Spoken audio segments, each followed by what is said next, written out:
Hammaga assalomu alaykum, hurmatli kuzatuvchilar. Kunlaringiz yaxshi o'tyaptimi? Hammaga xush kayfiyat tilab qolaman. Kommentariyalarni o'qib ko'ryapman. Bugungi ochirimimiz aqlingizdagi kishini, sizga bo'lgan hislarni ko'ramiz. Hammamiz tinch joyga o'tirib, ko'zimizni yumib, aqlingizdagi kishini o'ylaysiz. Sizga bo'lgan hislari. Men boshladim.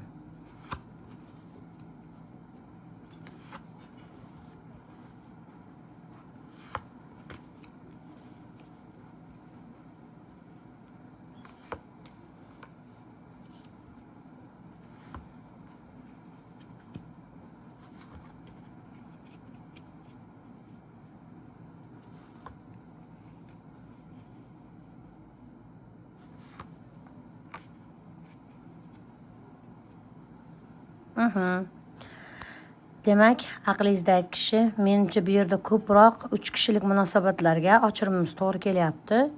Aqlingizdagi kishini oilasi bor va sizlikda o'zini judayam yolg'iz his qilyapti.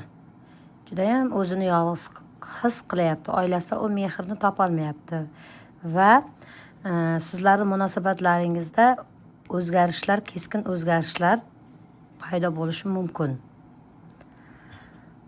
Siz judayam jozibali, latofatli ayolsiz va uni ko'ziga ideal ayol bo'lib ko'rina olasiz. Qandaydir aqlingizdagi kishini qog'oz bo'yicha ishlari bor. Bu yerda pullari bor, yig'ib o'tiribdi va hayoti davomida mana shu ishlari, qog'oz bo'yicha ishlari, sud bo'yicha ishlari bo'lishi mumkin va bu ishlarni olib borish davomida hayotida ikkiyuzlamachi, judayam bir negativni, uni ko'rolmas insonlarga duch keladi. Hozirda bitta o'zi mana shu masalalar bo'yicha siqilib turibdi. Mana shunaqa vaziyatlar bo'lyapti aqlingizdagi kishini hayotida.